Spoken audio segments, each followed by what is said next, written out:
Thank you very much, Honorable Minister of Education, Adamu. Next, we go on to take the contributions of the development partners. And as I said earlier, we will accommodate this morning 2 of them. I will start with the UK Department for International Development, DFID. The head of the country office in Nigeria is here, Mrs. Debbie Palmer.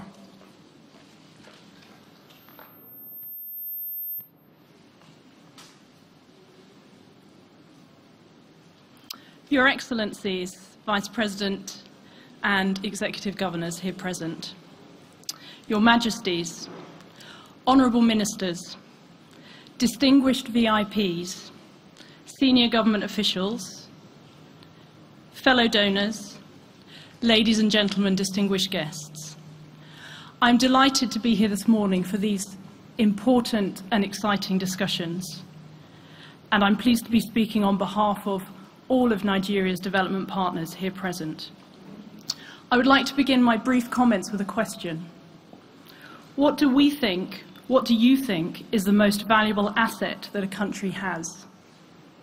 Is it natural resources, infrastructure, roads, climate, perhaps its neighbours?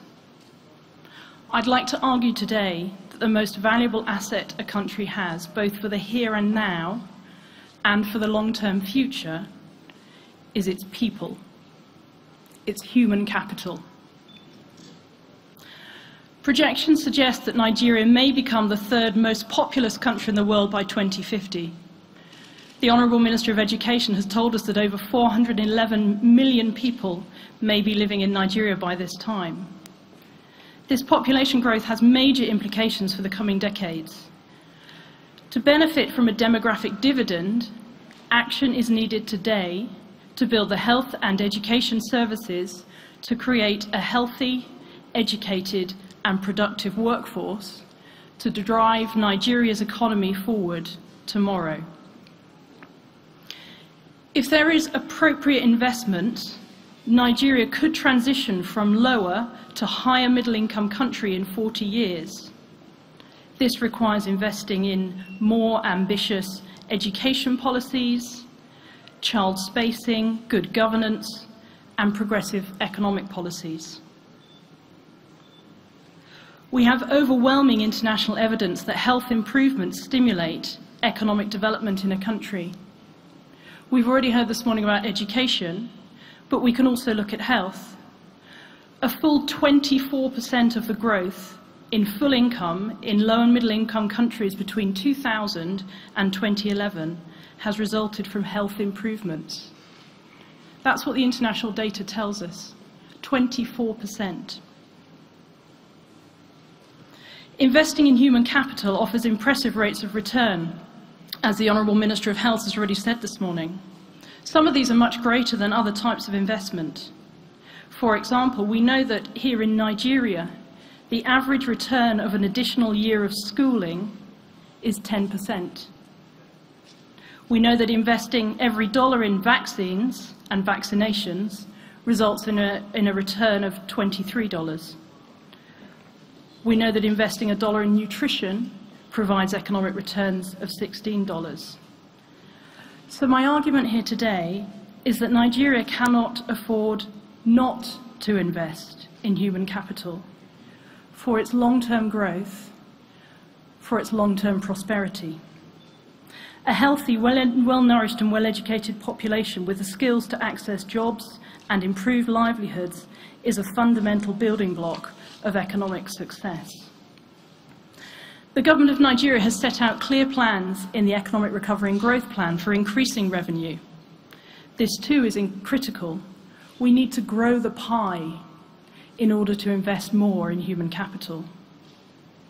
It's good also to see the ERGP plan aims to optimise expenditure and improve the quality of spending through allocation, efficiency and effectiveness. This is complemented by the government of Nigeria's focus on job creation, with a very important focus on youth. And vitally, the ERGP also focuses on addressing region-specific exclusion challenges, which we all know are an important factor to address the significant variation in the human development indicators and changing demographics in the different regions of the country. The government of Nigeria's commitment on ensuring access to basic education is laudable, and I applaud you. It's very important for supporting youth and adults with the skills to secure employment. And these are going to be good investments, particularly the education and skills for girls and women. So altogether, Nigeria has a really impressive plan. And the challenge ahead of us is to think about how we implement it and where we're driving forward the investments. Nigeria has made good progress to ensure that education is funded through the Universal Basic Education Intervention Funds. More of these funds need to be dispersed. Nigeria has also made an impressive commitment in terms of the Basic Health Act. Again, we need the investment to underpin that Health Act. Because we know that here in Nigeria, we're not yet fully capitalizing on the human resources that exist in the country. We've already heard some of the statistics. Nigeria has the highest number of children out of school in the world. Nigeria has the second highest number of total child deaths in the world. Tackling these are long-term issues. And the government of Nigeria, like all governments, grapples with multiple competing agendas that clamour for attention. We need to mobilise more revenues. We need to be efficient in our use of resources. But my most important and final message of today is that given the scale of population growth, which provides enormous future opportunities for this country and could propel it to higher income status, could propel it to become a true economic superpower of Africa and indeed arguably the world, to find that success, we need a healthy, educated, skilled population. Getting the population being born today ready for the opportunities of tomorrow requires investment today, because we can't turn it on with the flick of a switch. It will require a generation for these improvements to come through.